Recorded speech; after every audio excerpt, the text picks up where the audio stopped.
Good morning, सुप्रभात, राधे राधे। आप सभी मित्रों का हार्दिक स्वागत है आज की करंट अफेयर्स की क्लास में। जी, 14 जुलाई 2022 के करंट अफेयर्स के विषय में हम लोग आपसे बातचीत करने वाले हैं। आज क्या क्या महत्वपूर्ण बातचीत हम आपसे करेंगे, ये विषय आपके सामने आ रहे हैं। लेकिन अभी आप सभी का स्वागत है। ज्योति सिंह, अनु पुरोहित, एटीट्यूड राजपूत, सभी को सुमित्रा सुथार, नमस्कार सबको, नमस्कार, राधे राधे, गुड मॉर्निंग। कैसे हो आप सब लोग? आनंदित हो? मुझे लग रहा है ऐसा ही कि आप सब बहुत अच्छे हैं। जय महाकाल जी, जाव्या रानी। चलिए मित्रों, आप सभी आनंदित हैं, बस हमारा आनंद इसी में है। आपके आनंद को देखकर हमारा आनंद जो है वो बढ़ जाता है। सभी को नमस्कार।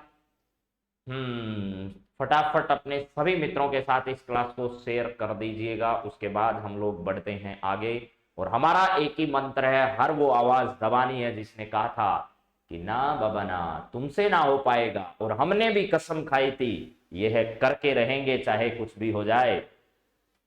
तो यही करना है, क्योंकि ताकत हासिल करनी है तो ज्ञान हासिल करना पड़ेगा, मेहनत करनी पड़ेगी, तब जाकर लोग आपके सामने नतमस्तक होंगे।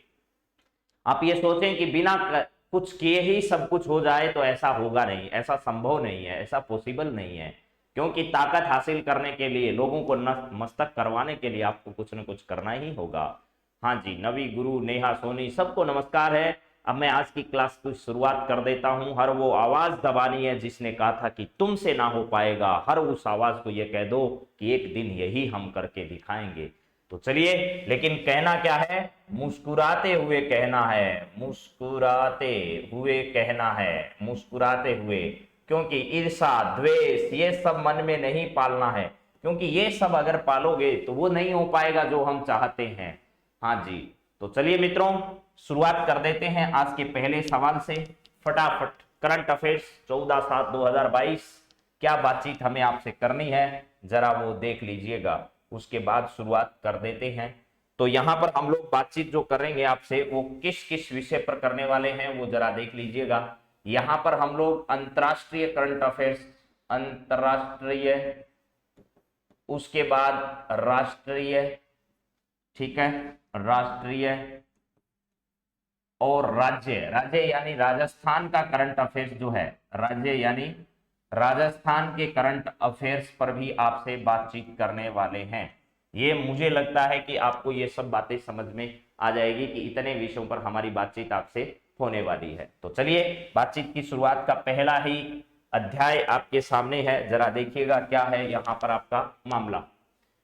कॉमनवेल्थ गेम्स 2022 के लिए अखिल भारतीय महिला चयन समिति द्वारा टीम का चयन अभी हाल ही में किया गया, जिसमें कप्तान किसे बनाया गया यह आपको बताना है मेरे दोस्तों, जरा बताइए। कॉमनवेल्थ गेम्स 2022, आपको पता होगा कॉमनवेल्थ गेम्स का आयोजन कहां पर किया जाएगा? बर्मिंघम में आयोजन किया जाएगा।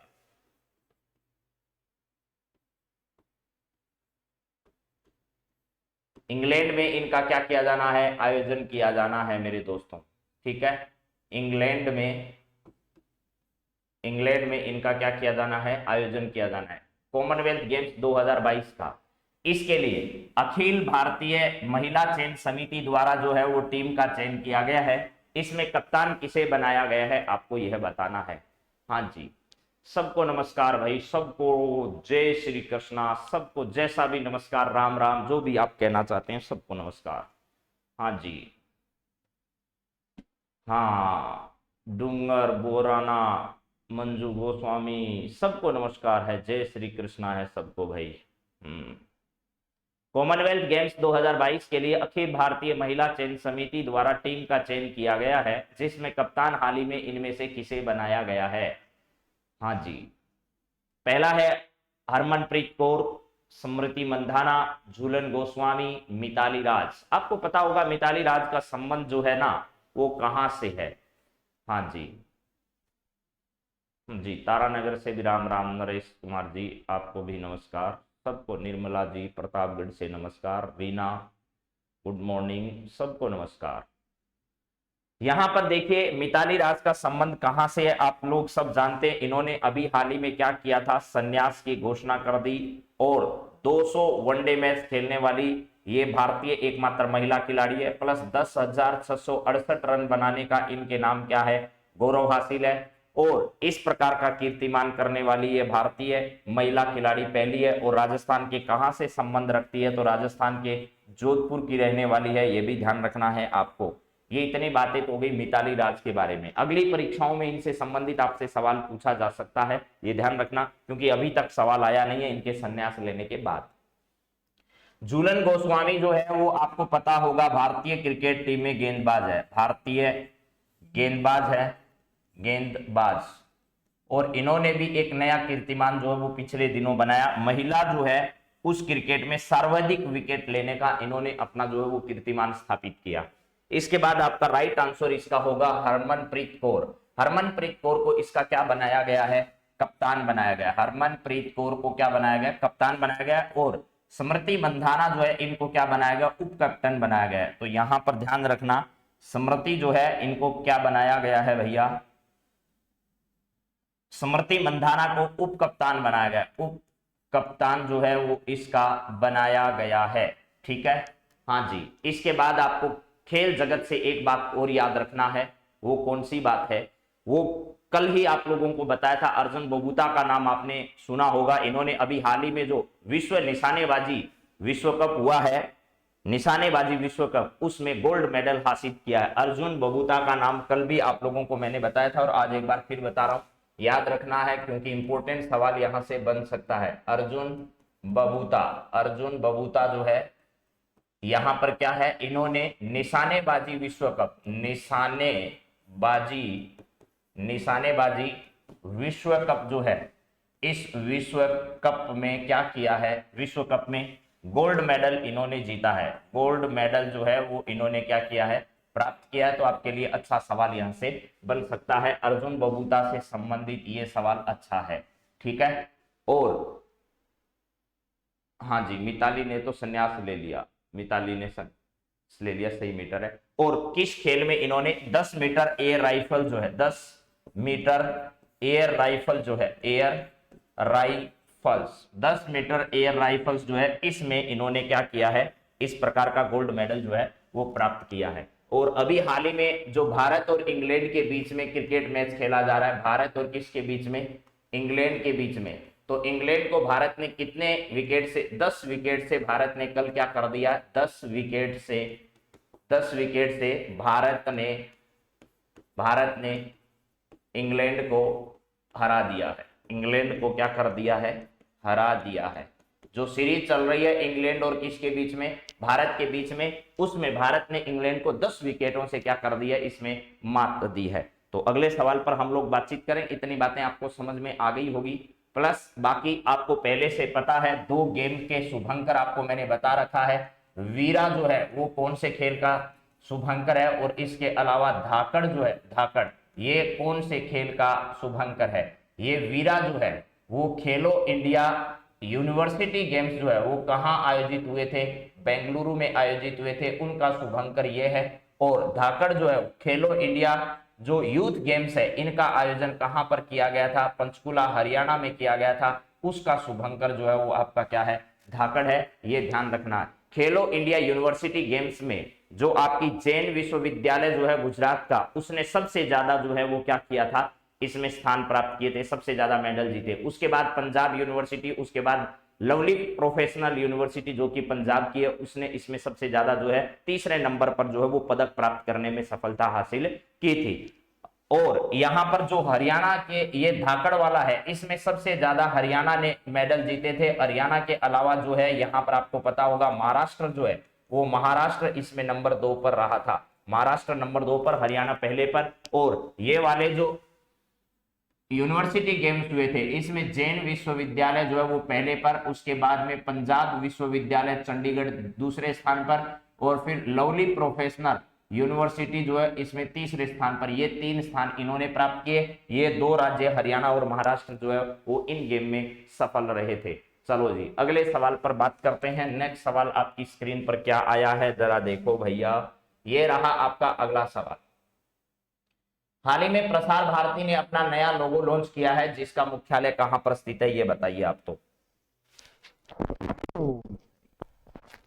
प्रसार भारती, दूरदर्शन के माध्यम से हम जो है वो इस प्रकार के विभिन्न कार्यक्रमों का प्रसारण देखते हैं। और दूरदर्शन पर आप सबसे पहले जब चलाते हैं तो कई बार दूरदर्शन का एक लोगो आता है, आप लोगों ने अगर देखा हो तो वो लोगो जो आ रहा है वो क्या आता है, उसके अंदर दो पत्तियों के ऐसे निशान होते हैं, एक गोला सा बना होता है, एक ऐसे और एक ऐसे, और बीच में ऐसा होता है। ये जो है ये इसका लोगो है किसका, दूरदर्शन का। लेकिन अभी इसमें दूरदर्शन ने परिवर्तन कर दिया है और ये जो जगह खाली आती थी इसमें इंडिया का क्या कर दिया, इन्होंने एक मैप बना दिया है। यहाँ पर इंडिया का क्या कर दिया, मैप बना दिया, और इसमें रंगों में भी थोड़ा क्या किया गया, परिवर्तन किया गया। पहले की बजाय अब इसमें थोड़ा रंगों में परिवर्तन यहाँ पर किया गया है। तो इस प्रकार का हाल ही में प्रसार भारती ने अपना नया लोगो जो है वो लॉन्च किया है। और प्रसार भारती कौन है, प्रसार भारती तो आप टीवी प्रोग्राम जिसके माध्यम से क्या करते हो, देखते हो, वो सारे कार्यक्रम जो है वो किसके द्वारा किए जाते हैं,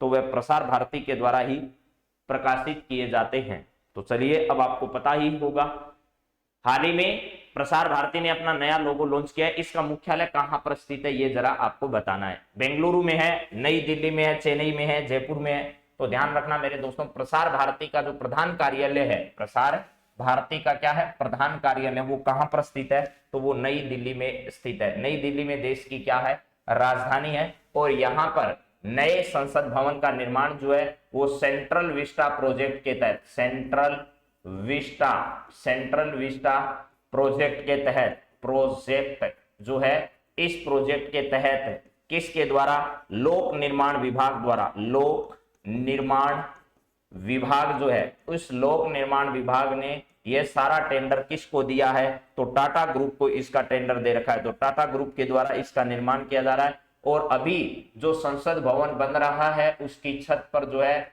संसद भवन की छत पर क्या किया गया है, तो आपको पता होगा अशोक जो स्तंभ है हमारा, अशोक स्तंभ, उसका अनावरण प्रधानमंत्री मोदी जी के द्वारा अभी हाल ही में किया गया है। और एक बात ध्यान रखने वाली यह है, इस अशोक स्तंभ का निर्माण जो है वो लक्ष्मण सिंह जो है, लक्ष्मण सिंह, उनके द्वारा इसका निर्माण किया गया है। यानी जयपुर में इसका निर्माण हुआ है। लेकिन लक्ष्मण सिंह का संबंध कहां से है, हनुमानगढ़ जिले से, हनुमानगढ़ जिले से है। और यहाँ पर जयपुर के जो है वो 50 कलाकार जो है, मूर्तिकार कह सकते हो, कलाकार, उन्होंने मिलकर इसका क्या किया है, निर्माण किया है। और नए संसद भवन की छत पर इसका अनावरण अभी हाल ही में किया है।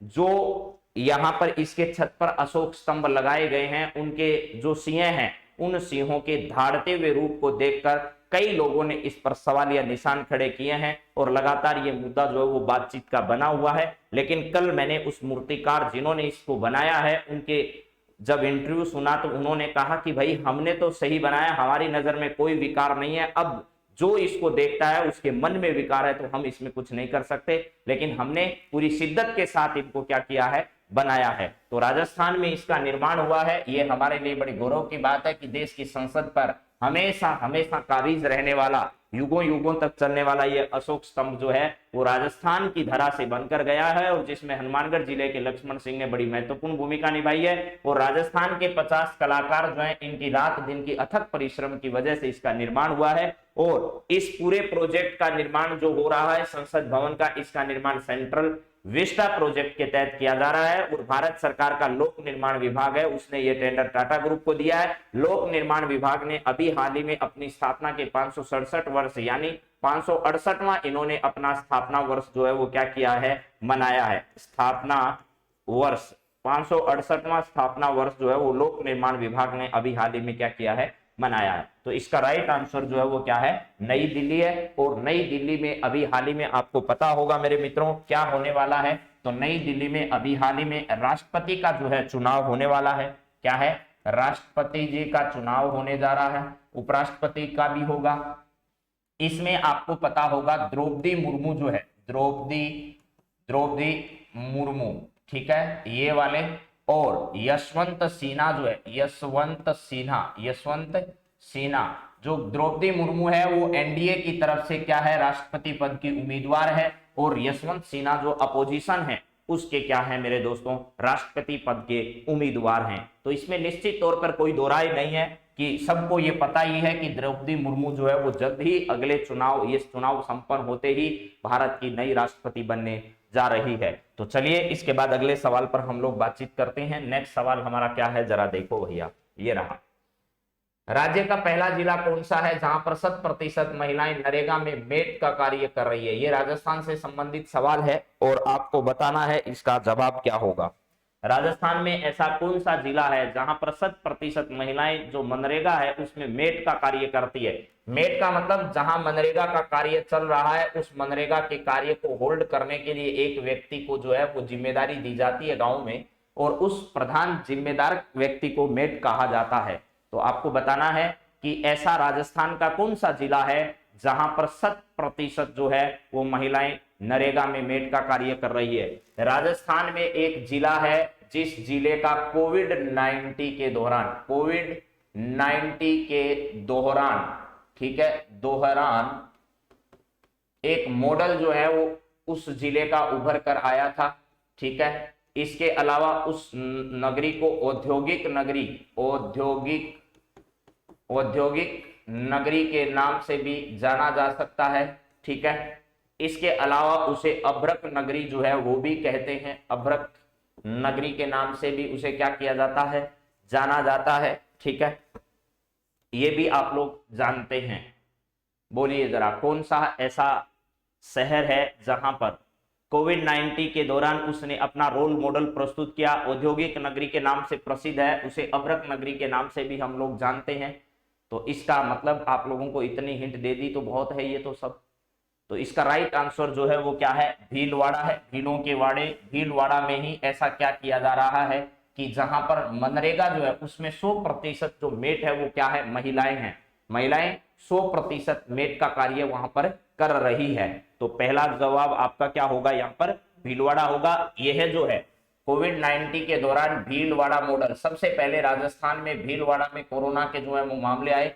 भीलवाड़ा मॉडल जो है इसकी चर्चा जो है वो देश विदेश में भी हो रही थी, आपको ये भी मालूम होना चाहिए। औद्योगिक नगरी तो खैर है ही, इसके अलावा अभ्रक नगरी के नाम से भी इसे जाना जाता है क्योंकि अभ्रक की ईंटें जो है यहाँ पर बड़ी मात्रा में प्राप्त की जाती है। इसके अलावा राज्य का पहला जिला कौन सा है, तो ये बात हो गई हमारी। इसके अलावा बात करें सीकर जिले की, तो अभी हाल ही में सीकर जिले का खंडेला और खंडेला का एक जगह है रोहिला, ये खूब चर्चा में आया और मैं रोज इसको चर्चा आपसे करूंगा क्योंकि मुझे पता है ये सवाल आगामी भर्ती परीक्षाओं में आपसे पूछा जाएगा। यहाँ पर राजस्थान में यूरेनियम जो है, राजस्थान में क्या है, यूरेनियम के भंडार जो है, रोहिला सीकर के यूरेनियम के भंडार अभी हाल ही में क्या किए गए, यूरेनियम के भंडार खोजे गए हैं। ये बात आपको ध्यान रखना है, खोजे गए हैं, यूरेनियम के भंडार यहाँ पर खोजे गए हैं। राजस्थान का गंगानगर जो है यहाँ पर इसे क्या कहा जाता है, अन्न का कटोरा कहा जाता है। अन्न का कटोरा इसलिए कहते हैं कि यहाँ पर गेहूं का उत्पादन सर्वाधिक किया जाता है। जयपुर जो है वो खैर आपकी राज्य की क्या है, राजधानी है भैया, राजधानी है और कई प्रसिद्ध स्थान जयपुर से जो है वो जुड़े हुए हैं। हाँ जी, यूरेनियम के भंडार पाए गए, एकदम सही बात है आपकी। और भीलवाड़ा इसका राइट आंसर है। यहाँ पर महिला मेट जो है वो 100% काम कर रही है। राज्य का ऐसा पहला जिला है जहां पर मेट का कार्य 100% महिलाएं कर रही है। राजस्थान का अगला सवाल जरा देखिएगा क्या है। सब तरीके के सवाल है, राजस्थान भी है, भारत भी है, तो अकेले राजस्थान की क्लास भी आपको मिलेगी, लेकिन डेली जो हमारी क्लास होगी उसमें हम मिक्स बात करेंगे। ठीक है, हाँ जी। चलिए अगला सवाल देखिएगा क्या है भैया आपके सामने। हाँ जी, ओके बाय। राज्य में फोरेंसिक साइंस संस्था की स्थापना कहाँ की जाएगी? फोरेंसिक साइंस की स्थापना कहाँ पर की जाएगी ये बताइए। फोरेंसिक साइंस आप लोग जानते हैं, जैसे विभिन्न प्रकार की जो आजकल क्रिमिनल घटनाएं हो रही है, उन क्रिमिनल घटनाओं की उनके किसी न किसी अंशों के आधार पर जांच करना, खोजबीन करना, विभिन्न गहरी गुत्थियों को सुलझाने का काम जो है वो फोरेंसिक साइंस के द्वारा किया जाता है। जैसे कहीं मर्डर हो जाता है या कोई और घटना हो जाती है, जैसे आजकल की ये बलात्कार की घटनाएं हैं, छेड़छाड़ की घटनाएं, ये सबसे ज्यादा जो है इनके मामले आ रहे हैं पुलिस थानों में। तो इन सब की जांच करने के लिए छोटे छोटे अंश या छोटे छोटे भाग के आधार पर सत्यता की जांच करने के लिए एक साइंस संस्था की स्थापना राजस्थान में की जा रही है, उसका नाम है फोरेंसिक साइंस। ये फोरेंसिक साइंस संस्था की स्थापना राजस्थान में कहां पर की जाएगी आपको ये बताना है। पहला है जयपुर में, दूसरा है जोधपुर में, तीसरा बीकानेर में, चौथा उदयपुर में। अभी हाल ही में उदयपुर की घटना जो है वो पूरे देश भर में छाई और पूरे देश भर में इसकी चर्चा रही।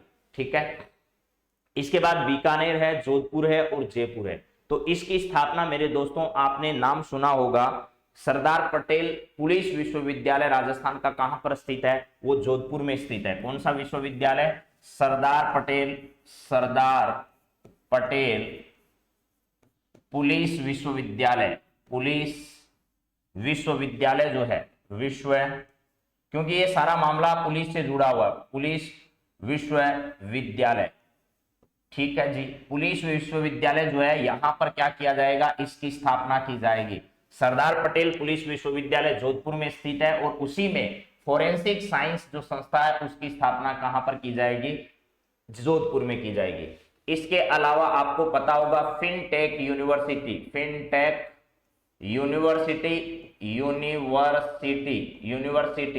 या फिर इसे कह सकते हो फिनटेक जो सेंटर है, वो फिनटेक सेंटर कहां पर तैयार किया जा रहा है? तो राजस्थान के जोधपुर में बनाया जा रहा है फिनटेक, ठीक है। इसके अलावा मेरे दोस्तों फिनटेक पार्क कहां बनाया जा रहा है? फिनटेक पार्क राजस्थान में, फिनटेक पार्क की स्थापना कहां पर की जा रही है? तो राजस्थान के जयपुर में फिनटेक पार्क जो है वो स्थापित किया जा रहा है। राजस्थान के जयपुर में फिनटेक पार्क जो है वो बनाया जा रहा है।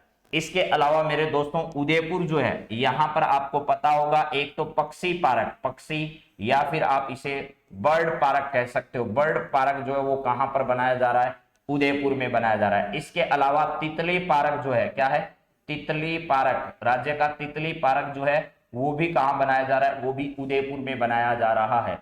इसके अलावा अगर आपसे कोई पूछे कि स्नेक पार्क कहां बनाया जा रहा है राजस्थान में? स्नेक पार्क यानी सांपों का पार्क, वो जो है वो कहां बनाया जा रहा है? कोटा में। और कोटा में ही आपको पता है नया एक बायोलॉजिकल पार्क जो है वो बनाया गया, उसका नाम है अभेड़ा बायोलॉजिकल पार्क। क्या है? अभेड़ा बायोलॉजिकल पार्क जो है वो कहां पर बनाया गया? तो ये बायोलॉजिकल पार्क भी आपका कोटा में बनाया गया है। मुझे लगता है कि आपको ये सब समझ में आ गया होगा। जयपुर में अभी हाल ही में एकमात्र सफेद जो है चिंकू नाम होगा उसका, आपको बताया होगा, ठीक है, चिंटू ऐसा कुछ नाम है। ये एकमात्र क्या था? सफेद बाघ था जो कहां था? नाहरगढ़ में था। नाहरगढ़, उसकी क्या हो चुकी है? मृत्यु हो चुकी है। राजस्थान में स्थित एकमात्र सफेद बाघ जो था उसकी मृत्यु हो चुकी है। कहां पर हो चुकी है? तो यह भी ध्यान रखना मेरे दोस्तों, आपके नाहरगढ़ बायोलॉजिकल पार्क जो जयपुर में है वहां पर इसकी मृत्यु हो चुकी है। हाँ जी, चलिए अब इतनी बातें आपको समझ में आ गई तो हम आगे बढ़ते हैं। इसका राइट आंसर आपका कौन सा था? जोधपुर था, जहां तक फोरेंसिक साइंस लैब जो है उसकी स्थापना की जा रही है। नेक्स्ट आपके सामने अगला सवाल है, जरा देखो भैया क्या है। यह है हाल ही में पशुपालन विभाग द्वारा 1 दिवसीय पशुपालन अवसंरचना विकास कोष कॉन्क्लेव का आयोजन कहां किया जाएगा? ये केंद्रीय पशुपालन विभाग है। क्या है? केंद्रीय पशुपालन विभाग जो है उसके द्वारा 1 दिवसीय पशुपालन अवसंरचना विकास कोष कॉन्क्लेव का आयोजन अभी हाल ही में कहां पर किया जाएगा? यानी सीधी सी बात है, पशुपालन सम्मेलन जो है, क्या कह सकते हैं इसे? पशुपालन सम्मेलन जो है, इसका आयोजन, सम्मेलन का आयोजन राजस्थान में, केंद्र सरकार द्वारा कहां पर किया जाएगा? केंद्र सरकार का एक मंत्रालय है पशुपालन विभाग, उस पशुपालन विभाग के द्वारा इसकी स्थापना कहां पर की जा रही है? हाँ जी जव्या रानी जी, इसकी पीडीएफ जो है वो आपको प्राप्त हो जाएगी। रियल न्यूज के नाम से आप टेलीग्राम सर्च कर लीजिए या फिर 8947832370 जो ये नंबर है, इस पर आप व्हाट्सएप पर लिख दीजिएगा पीडीएफ, तो आपको पीडीएफ का लिंक जो है वो उपलब्ध हो जाएगा उस टेलीग्राम चैनल का। चलिए इसके बाद है हाल ही में पशुपालन विभाग द्वारा कहां पर इस प्रकार की क्या की जा रही है? 1 दिवसीय पशुपालन अवसंरचना विकास कोष का गठन किया जाएगा। यानी पशुपालन अवसंरचना विकास के माध्यम से, इसका मतलब है पशुपालकों की कैसे आय में सुधार किया जाए, कैसे उनको दिन प्रतिदिन नए संसाधनों के माध्यम से जोड़ा जा सकता है, इस पर बातचीत करना है। राजस्थान सरकार ने पशुपालन विभाग में क्या परिवर्तन किया है? राजस्थान में आपको पता होगा दुग्ध संबल योजना के तहत, किस योजना के तहत? दुग्ध संबल योजना जो है, दुग्ध संबल योजना, इस योजना के तहत बजट 2022-23 में जो है वो जहां 2 रुपए का अनुदान दिया जाता था, उस अनुदान राशि को सरकार ने बढ़ाकर प्रति लीटर 5 रुपए कर दिया गया है। क्या कर दिया गया है? प्रति लीटर जो है वो अनुदान राशि कितनी कर दी गई है? तो 5 रुपए प्रति लीटर की अनुदान राशि कर दी गई है। दुग्ध संबल योजना के तहत सरकार ने ऐसा कर दिया है। ठीक है, तो इसका सही जवाब क्या होगा? नई दिल्ली, बेंगलुरु, जयपुर, हैदराबाद। तो इसका भी राइट आंसर होगा नई दिल्ली। केंद्र सरकार के द्वारा नई दिल्ली में केंद्र सरकार के पशुपालन विभाग द्वारा पशुपालकों के लिए पशुपालन अवसंरचना विकास कॉन्क्लेव का आयोजन जो है वो कहां पर किया जाएगा? नई दिल्ली में किया जाएगा। बेंगलुरु जो है यहाँ पर आपको पता होगा इसरो जो है, इसरो का क्या है? मुख्यालय, इसरो का मुख्यालय। और ये स्थित कहां पर है भैया? तो कर्नाटक में है, कर्नाटक में है। इसरो जो है ये अंतरिक्ष विभाग के अंतर्गत आता है और इसकी स्थापना जो है वो 15 अगस्त के दिन की गई थी, 15 अगस्त 1969 के दिन। और इसके जो प्रमुख हैं वर्तमान में वो कौन है? सोमनाथ हैं। और अभी हाल ही में इसरो के द्वारा क्या किया गया है? PSLV C53 जो है इसके माध्यम से क्या किया गया मेरे दोस्तों? फ्रांस जो है, सॉरी सिंगापुर जो है, क्या है? सिंगापुर, ये सिंगापुर जो है इसके क्या किए गए हैं मेरे दोस्तों? अभी हाल ही में आपको पता होगा 3 जो सैटेलाइट हैं उनको उनकी कक्षा में स्थापित किया गया है PSLV C53 के द्वारा। यह है इसका कौन सा मिशन है? तो यह है इसका 55वां मिशन है। कौन सा? 55वां मिशन जो उसके माध्यम से ऐसा किया गया है। हैदराबाद, हैदराबाद में आपको पता होगा मेरे दोस्तों, हैदराबाद जो है यहाँ पर PV सिंधु का संबंध कहां से है? हैदराबाद से संबंधित है। हैदराबाद जो है वो मूसी नदी के किनारे पर क्या है? स्थित है। इसके अलावा मेरे दोस्तों आपको यह भी ध्यान होना चाहिए कि तेलंगाना जो है, तेलंगाना यहां तेलंगाना से संबंधित है। और अभी पिछले दिनों जो है वो बॉक्सिंग चैंपियनशिप में गोल्ड मेडल जीतने वाली जखी जरीन जो है उनका संबंध भी कहां से है? तो तेलंगाना से उनका संबंध है। ये सारी बातें आप लोग जरा जानते होंगे। चलो जी, हाँ जी, इंडियन काउंसिल एग्रीकल्चर रिसर्च भी यहां प्रस्थित है।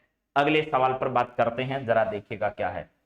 नेक्स्ट सवाल आपके सामने है, निम्न में से किस अंतरिक्ष एजेंसी ने अपनी नई शक्तिशाली अंतरिक्ष दूरबीन जेम्स वेब टेलीस्कोप से ब्रह्मांड की नई तस्वीर जो है वो जारी की है? जरा बताना है।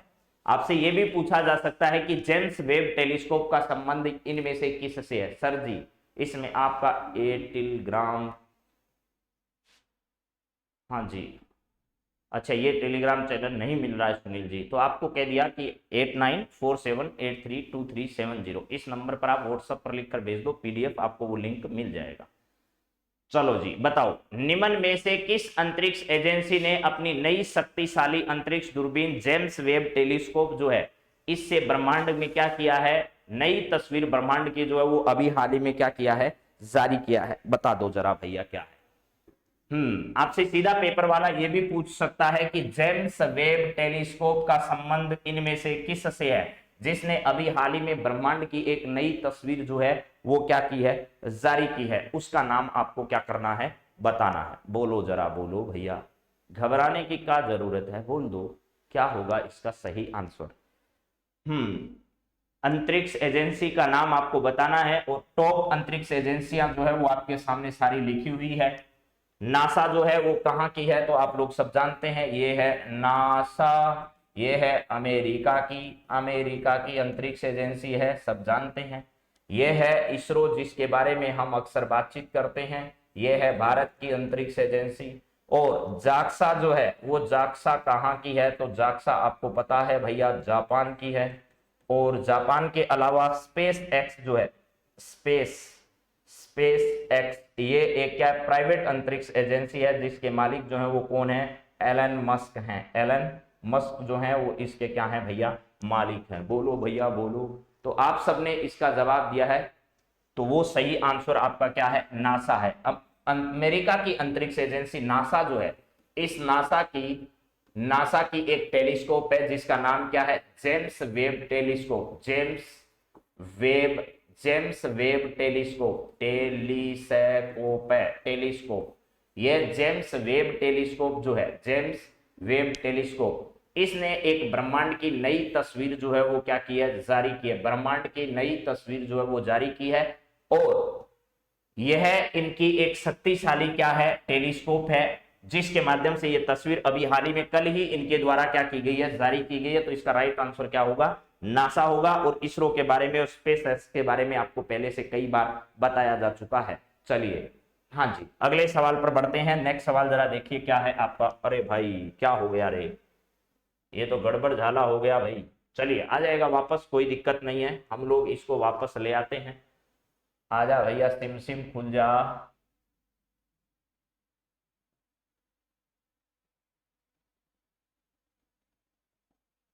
हाँ जी, चलिए, जहां तक हमारी बातचीत हो गई थी उससे आगे की बातचीत हमें करनी होगी। तो ये सवाल हमारा चल रहा था, इससे आगे की बातचीत हम अभी करेंगे। 1 सेकंड का समय आप लोग चाहिए मुझे, उसमें आप लोग रुक जाइएगा। 1 सेकंड में, 1 सेकंड में आपके सामने सब कुछ वैसा का वैसा कर देंगे भैया। हाँ चलो जी, अभी देखो सब कुछ वैसा का वैसा आ जाएगा। हाँ आ गया, सिम सिम खुल जा भैया, सिम सिम खुल जा रे। क्या है, ये है, ये रहा। चलिए इस सवाल का जवाब दीजिए, आ गया है नेक्स्ट सवाल आपकी स्क्रीन पर। हाल ही में किस राज्य ने पूर्व प्राथमिक स्तर पर नई शिक्षा नीति 2020 को क्या कर दिया है, लागू कर दिया है? जरा बताइए, हाल ही में किस राज्य ने पूर्व प्राथमिक, हाँ पूर्व प्राथमिक, चलिए हाल ही में किस राज्य ने पूर्व प्राथमिक स्तर पर नई शिक्षा नीति, न्यू एजुकेशन पॉलिसी 2020 जो है वो जारी की है? उस राज्य का आपको नाम बताना है। क्या राजस्थान है? ठीक है, के कस्तूरी रंगन का नाम आपने सुना होगा, के कस्तूरी रंगन, के कस्तूरी रंगन। क्या भूमिका रही इनकी नई शिक्षा नीति को लेकर के, ये भी आपको पता रहना चाहिए। हाल ही में नई शिक्षा नीति 2020 है, आपको पता होगा 1968, 1986, ये हमारे लिए बड़ी महत्वपूर्ण शिक्षा नीतियां रही है। इसके बाद में कई आयोग जो हैं वो बने। हमारी शिक्षा पद्धति अभी जो चल रही थी वो मैकाले शिक्षा पद्धति पर आधारित चल रही थी। अब ऐसा कहा जा रहा है सरकार के द्वारा कि मैकाले शिक्षा पद्धति जो है, उस मैकाले शिक्षा पद्धति पर नई भारतीय शिक्षा पद्धति जो है उसको क्या किया जाएगा, शुरू किया जाएगा। तो नई भारतीय शिक्षा पद्धति को जारी करने के लिए अभी 2020 में नई एजुकेशन पॉलिसी जो है वो सरकार के द्वारा जारी की गई। अभी तक जो है वो सभी राज्य इसको लागू नहीं कर पाए हैं। कहा जा रहा था कि इसे जल्दी लागू किया जाएगा, लेकिन कितना समय लगेगा ये तो देखना है। लेकिन अभी हाल ही में एक राज्य है जिसने प्राथमिक स्तर के लिए इस नई शिक्षा नीति को क्या कर दिया है, लागू कर दिया है। तो आपको बताना है उस राज्य का नाम क्या है। क्या राजस्थान है, क्या गुजरात है, क्या उत्तराखंड है, क्या हिमाचल प्रदेश है? राजस्थान जो है इसने कोविड-19 के दौरान जिन बच्चों का बैकलॉग रह गया या कमजोर रह गए, उन बच्चों के लिए ब्रिज कोर्स जो है वो क्या किया है, आरंभ किया। ब्रिज कोर्स जो है वो राजस्थान सरकार के द्वारा जारी किया गया। इस ब्रिज कोर्स की अवधि जो है वो कितने महीने की होगी, 3 माह की होगी। और यह जो है वो कक्षा 1 से 8 तक, किस कक्षा से लेकर किस कक्षा तक का, यह है कक्षा 1 से लेकर के 8 तक, कक्षा 1 से 8 तक जो है उसके लिए ब्रिज कोर्स जो है वो सरकार के द्वारा आरंभ किया गया। इसका उद्घाटन मुख्यमंत्री अशोक गहलोत के द्वारा किया गया। गुजरात इसका राइट आंसर नहीं है, ना हिमाचल प्रदेश है। इसका राइट आंसर जो है वो क्या है, उत्तराखंड है। उत्तराखंड में आपको पता होगा पुष्कर सिंह धामी, पुष्कर सिंह क्या है, धामी नए दोबारा मुख्यमंत्री दूसरी बार बने हैं। और इन्होंने ऐसा कहा है कि उत्तराखंड में हम पूर्व प्राथमिक कक्षा जो है इनके लिए नई जो है वो नीति लेकर आने वाले हैं। ब्रिज कोर्स कक्षा 1 से 8 तक राजस्थान ने शुरू किया है। हाँ जी, राजस्थान, गुजरात, उत्तराखंड, हिमाचल प्रदेश। तो इसका राइट आंसर जो है वो क्या है, उत्तराखंड है। नई एजुकेशन पॉलिसी 2020 जो है इसको लागू करने जा रहा है। और राजस्थान सरकार जो है इसके द्वारा ब्रिज कोर्स आरंभ किया गया कक्षा 1 से 8 तक के लिए। लेकिन इसकी अवधि पूछी जा सकती है आपसे, तो ध्यान रखना इसकी अवधि जो है वो 3 महीने की अवधि रहने वाली है। चलिए अगला सवाल जरा देखिएगा क्या है मेरे मित्रों। नेक्स्ट सवाल आपकी स्क्रीन पर जो आया है वो है, हाल ही में कौन सा देश नाटो के तकनीकी सहयोग कार्यक्रम में शामिल हुआ है? नाटो जो है इसके तकनीकी संगठन में, ठीक है, उत्तर अटलांटिक जो सैन्य संगठन है उसका नाम क्या है? नाटो है। नाटो क्या है? तो उत्तरी सैन्य संगठन जो है उसका नाम है भैया क्या है? उत्तरी अटलांटिक सैन्य सहयोग संगठन जो है उसका नाम क्या है? नाटो है। ये नाटो एक तरीके का क्या है भैया? सैन्य संगठन है। सैन्य संगठन है, ठीक है, सैन्य संगठन है। और अभी हाल ही में इसके तकनीकी सहयोग कार्यक्रम में टेक्निकल जो पार्टनर है उसके रूप में शामिल होने वाला देश कौन सा है? तो उस देश का नाम है मेरे मित्रों यूक्रेन। क्या है? यूक्रेन है। ये यूक्रेन है आपका। रूस नहीं है, इराक नहीं है, ईरान नहीं है, इसका नाम क्या है? यूक्रेन है। ठीक है।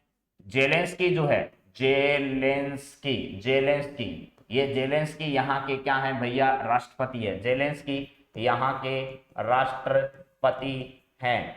और आपको इसकी लोकेशन के बारे में सारी जानकारियां होनी चाहिए। और यूक्रेन में फंसे हुए भारतीयों को निकालने के लिए भारत सरकार द्वारा ऑपरेशन ऑपरेशन गंगा चलाया गया था। ऑपरेशन गंगा जो है वो भारत सरकार के द्वारा चलाया गया था, जो है वो यूक्रेन में फंसे भारतीयों के लिए, यूक्रेन में फंसे भारतीयों को निकालने के लिए, भारतीयों को निकालने के लिए ऐसा किया गया था। भारत सरकार द्वारा ऑपरेशन गंगा चलाया गया था। हाँ, यहां पर जरा सुन लीजिएगा कि कौन सा देश नाटो के तकनीकी सहयोग कार्यक्रम में शामिल हुआ है। टेक्निकल पार्टनर के रूप में इसमें जो है वो आपका यूक्रेन शामिल हुआ है। और रूस ने जो है वो यूक्रेन पर क्या किया था? पिछले दिनों हमला किया था। और इराक और ईरान जो है वो आपको पता ही होगा, इससे यानी नाटो संगठन से इनका कोई संबंध नहीं है। चलिए जरा अगले सवाल पर बातचीत करते हैं। 9वां सवाल आपकी स्क्रीन पर क्या है, जरा देखो भैया क्या है। अंतर्राष्ट्रीय मलाला दिवस कब मनाया जाता है? मलाला यूसुफजई का नाम आपने सुना होगा। मलाला का संबंध कहां से है? तो मलाला का संबंध पाकिस्तान से है। मलाला ये है मलाला दिवस, यानी अंतर्राष्ट्रीय मलाला दिवस कब मनाया जाता है? मलाला को जो है वो शांति का नोबेल पुरस्कार इनको मिल चुका है। शांति का क्या मिल चुका है? नोबेल पुरस्कार। शांति का नोबेल पुरस्कार इनको मिल चुका है। और इनका संबंध कहां से है? तो पाकिस्तान से है। पाकिस्तान से इनका संबंध है। इन्हीं को अंतर्राष्ट्रीय शांति स्थापित करने के लिए क्या है? जाना जाता है। और इन्हीं की याद में जो है वो संयुक्त राष्ट्र संघ ने एक दिवस की घोषणा की। ठीक है, हाँ जी। चलिए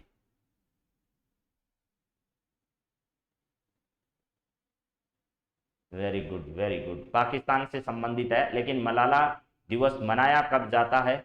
तो देखिए मिथिलेश कुमारी जी 11 जुलाई नहीं है, क्योंकि आपको कल की क्लास में बताया था विश्व जनसंख्या दिवस जो है वो 11 जुलाई को मनाया जाता है। विश्व जनसंख्या दिवस, विश्व जनसंख्या दिवस जो है वो कब मनाया जाता है? तो 11 जुलाई को मनाया जाता है। मैंने ये बात कल बताई थी, 1 और 1 के संदर्भ में। ठीक है, 1 और 1 प्लस 2 नहीं करना है, हम 2 हमारे 2 ऐसे नहीं करना है, हम 2 हमारे 1 भी करना है लोगों को आजकल। क्योंकि जनसंख्या नियंत्रण पर सरकार के मामले पर भी और देश भर में बड़ी आवाज इस मामले में उठ रही है कि क्या करना चाहिए। जनसंख्या नियंत्रण के लिए सरकार को जल्द से जल्द प्रयास करने चाहिए, वरना भारत जो है उसकी जनसंख्या इतनी भयंकर गति से बढ़ रही है जिसकी कोई सीमा नहीं है। आने वाले समय में चीन तो पीछे रहने वाला ही है, प्लस हम अपना ही रिकॉर्ड तोड़ने वाले हैं। तो भैया समझाओ लोगों को कि भाई ऐसे मत करो रे, देश की जनसंख्या पर थोड़ा कंट्रोल करो। तो 12 जुलाई जो है, इस 12 जुलाई को क्या किया जाता है? अंतर्राष्ट्रीय मलाला दिवस मनाया जाता है। आपका किसी का जवाब सही नहीं आया।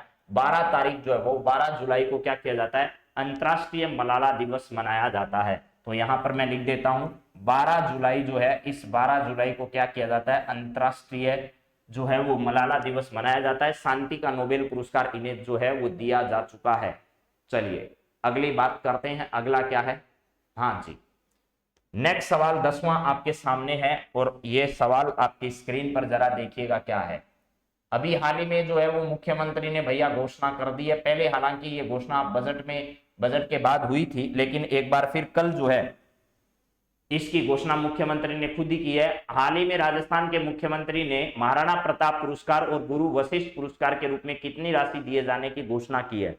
तो देखिए महाराणा प्रताप पुरस्कार जो है, महाराणा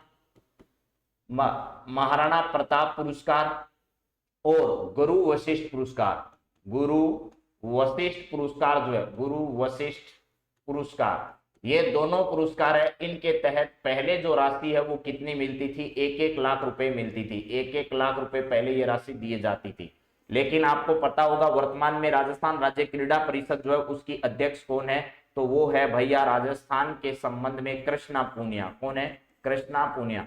कृष्णा पूनिया ने राजस्थान के मुख्यमंत्री से ये कहा कि भाई इस राशि को बढ़ाया जाना चाहिए। तो मुख्यमंत्री ने कहा कितनी कर देनी चाहिए, तो मुख्यमंत्री से इन्होंने कहा 5 लाख रुपए तो कम से कम इनकी राशि की जानी चाहिए। और मुख्यमंत्री ने इस बात को मान लिया और महाराणा प्रताप और गुरु वशिष्ठ पुरस्कार के रूप में इस राशि को बढ़ाकर जो है वो कितनी कर दिया, 5-5 लाख रुपए कर दिया। जो पहले 1-1 लाख रुपए दी जाती थी, ये राशि आपको ध्यान रखनी है। पूछी जा सकती है आपसे कि भाई महाराणा प्रताप पुरस्कार जो है उसके रूप में कितनी राशि दी जाती है और गुरु वशिष्ठ पुरस्कार जो है। लेकिन ध्यान रखना राजस्थान में गुरु वशिष्ठ पुरस्कार दिया जाता है और केंद्र सरकार में द्रोणाचार्य पुरस्कार दिया जाता है कोच को। ये सवाल कॉलेज लेक्चरर के एग्जाम में पूछा और बहुत लोग इसको गलत करके आए। ये पूछा गया कि राजस्थान में कोच को दिया जाने वाला सबसे बड़ा पुरस्कार कौन सा है, तो ज्यादातर लोग जो है, ठीक है, हाँ जी, यही किया कि द्रोणाचार्य पुरस्कार, लेकिन गलत हो गया। उन सब का द्रोणाचार्य पुरस्कार केंद्र सरकार के द्वारा दिया जाता है। राजस्थान सरकार जो है वो कौन सा पुरस्कार देती है, गुरु वशिष्ठ पुरस्कार जो है वो कोच को देती है। ये ध्यान रखना है। तो इसका राइट आंसर जो है वो 5-5 लाख रुपए है। 1-1 लाख रुपए की जो राशि थी उसको बढ़ाकर अब सरकार ने कितना कर दिया है, 5-5 लाख रुपए इस राशि को कर दिया है। तो इसका राइट आंसर क्या होगा, 5-5 लाख रुपए होगा। ये सवाल जो है वो मैं एक बार आपको फिर जो है वो रिवाइज करा देता हूं, देख लो दोस्तों, ताकि आपको ये नहीं लगे कि हमें रिवाइज नहीं हुआ, एक बार याद नहीं रहा, तो आपको याद भी रह जाए। इस वजह से आपको ये सब मैं एक बार फिर रिवाइज करा देता हूं। चलिए देखिए, सबसे पहले मैंने बात की थी हर वो आवाज दबानी है जिस भी आवाज ने आपसे कहा हो कि ना बाबा तुमसे ना हो पाएगा, उसे कह दो कि करेंगे तो हम ही, तेरे में हिम्मत है तो रोक कर दिखा ले। ठीक है, तो चलिए अंतरराष्ट्रीय राष्ट्रीय जो करंट अफेयर्स था उसका पहला सवाल था, कॉमनवेल्थ गेम्स 2022 के लिए अखिल भारतीय महिला चयन समिति द्वारा टीम का चयन किया गया, जिसमें कप्तान हरमनप्रीत कौर को बनाया गया और उप कप्तान स्मृति मंधाना को बनाया गया था। और इनका आयोजन जो है बकिंगम में किया जाएगा, इंग्लैंड में इनका आयोजन जल्दी होने वाला है। चलिए इसके बाद अगला सवाल था, अर्जुन बबूता जो था निशानेबाजी विश्व कप में अभी हाल ही में इन्होंने गोल्ड मेडल जीता 10 मीटर एयर राइफल में। इसके बाद मैंने कहा था कि भारत और इंग्लैंड के बीच में जो मैच खेले जा रहे हैं उनमें भारत ने जो है वो 10 विकेट से इंग्लैंड को पहले ही मैच में हरा दिया है। इसके बाद अगला सवाल था, हाल ही में प्रसार भारती ने अपना नया लोगो लॉन्च किया है, इसका मुख्यालय कहां पर स्थित है, तो प्रसार भारती का मुख्यालय नई दिल्ली में क्या है, स्थित है। और नई दिल्ली में सेंट्रल विस्टा प्रोजेक्ट के तहत लोक निर्माण विभाग द्वारा टाटा ग्रुप को यह जिम्मेदारी दी गई है। और अभी हाल ही में अशोक स्तंभ जो है वो संसद भवन के ऊपर छत पर लगाया गया, जिसका निर्माण लक्ष्मण सिंह के नेतृत्व में राजस्थान के 50 कलाकारों ने किया है। ठीक है, चलिए इसके बाद अगला सवाल जरा देखिए क्या है, राज्य का पहला जिला कौन सा है जहां 100% नरेगा में मेट का कार्य महिलाएं करती है, उसका नाम भीलवाड़ा है, जो कि औद्योगिक नगरी है, अभ्रक नगरी है और कोविड-19 मॉडल उनका प्रसिद्ध था। सीकर जिले का खंडेला का रोहिला इसलिए प्रसिद्ध है क्योंकि वहां पर यूरेनियम के भंडार हाल ही में खोजे गए हैं। राज्य में फोरेंसिक साइंस संस्था की स्थापना कहां की जाएगी, तो राजस्थान के जोधपुर के सरदार पटेल पुलिस विश्वविद्यालय में फोरेंसिक जो साइंस है उसकी लैब की स्थापना की जाएगी। फिनटेक सेंटर जो है वो जोधपुर में और फिनटेक पार्क जयपुर में और स्नेक पार्क कोटा में, अभेड़ा बायोलॉजिकल पार्क कोटा में है और इसके अलावा पक्षी यानी बर्ड पार्क और तितली पार्क राजस्थान के जयपुर में स्थापित किए गए हैं। हाल ही में पशुपालन केंद्रीय पशुपालन विभाग द्वारा 1 दिवसीय पशुपालन अवसंरचना विकास कॉन्क्लेव का आयोजन कहां किया जाएगा, तो दिल्ली में इसका आयोजन किया जाना है। चलिए इसके बाद हमें बात करनी है अगले सवाल पर, निम्न में से किस अंतरिक्ष एजेंसी ने अपनी नई शक्तिशाली अंतरिक्ष दूरबीन जेम्स वेब टेलीस्कोप से ब्रह्मांड की नई तस्वीर जारी की है, तो उसका नाम क्या है, अमेरिका की अंतरिक्ष एजेंसी नासा है, जिनकी टेलीस्कोप है जेम्स वेब टेलीस्कोप, जो कि सबसे शक्तिशाली टेलीस्कोप मानी जाती है, उससे इन्होंने नई तस्वीर ब्रह्मांड की जारी की है। हाल ही में किस राज्य ने पूर्व प्राथमिक स्तर पर नई शिक्षा नीति 2020 लागू करने की घोषणा कर दी है, तो उस राज्य का नाम उत्तराखंड है, जहां के मुख्यमंत्री पुष्कर सिंह धामी है। इसके बाद अगला सवाल है, हाल ही में कौन सा देश नाटो के तकनीकी सहयोग कार्यक्रम में शामिल हुआ है? तो यूक्रेन है, जहां के राष्ट्रपति जेलेंस्की है। और ऑपरेशन गंगा भारत सरकार ने यूक्रेन में फंसे भारतीयों के लिए क्या किया था? चलाया था। अच्छा, 15 क्वेश्चन लाने हैं तो कल से 15 ले आएंगे भाई, कोई दिक्कत नहीं है, 15 डालेंगे। अंतर्राष्ट्रीय मलाला दिवस कब मनाया जाता है? तो अंतर्राष्ट्रीय मलाला दिवस 12 जुलाई को मनाया जाता है। मलाला का संबंध पाकिस्तान से है और शांति का नोबेल पुरस्कार इनको मिल चुका है। 11 जुलाई वाला इंपॉर्टेंट है क्योंकि इस दिन वो खतरनाक दिवस मनाया जाता है जिसके लिए सब प्रयास कर रहे हैं लेकिन फिर भी रुक नहीं रही है। राजस्थान के मुख्यमंत्री ने हाल ही में महाराणा प्रताप पुरस्कार और गुरु वशिष्ठ पुरस्कार के रूप में कितनी राशि दिए जाने की घोषणा की है? महाराणा प्रताप पुरस्कार और गुरु वशिष्ठ पुरस्कार के रूप में पहले 1-1 लाख रुपए की राशि दी जाती थी, लेकिन किसके कहने पर? कृष्णा पुनिया जी के कहने पर इस राशि को बढ़ाकर 5 लाख रुपए कर दिया गया है। तो अब आज की क्लास को यहां देते हैं विराम, अगली क्लास में फिर करेंगे मुलाकात। तब तक आप अपनी तैयारी को दीजिए मजबूती, फिर मिलेंगे। Have a nice day, thank you. अपने सभी मित्रों के साथ इस क्लास के समय को ठीक सुबह 5 बजे ये क्लास स्टार्ट होती है। आपके जितने भी मित्र हैं उन सब मित्रों तक ये समय क्लास का 5 बजे का पहुंचा दीजिए। तो दिनों दिन हम इस क्लास को और नए अंदाज में, नए तरीके से, बहुत जोशीले तरीके से इस क्लास को प्रस्तुत करने वाले हैं और अधिक सवाल आपको इस क्लास से मिलने वाले हैं, ये हमारा विश्वास भी है और आप सबसे वादा भी है। तो आप सभी का बहुत बहुत धन्यवाद। जय हिंद, जय भारत।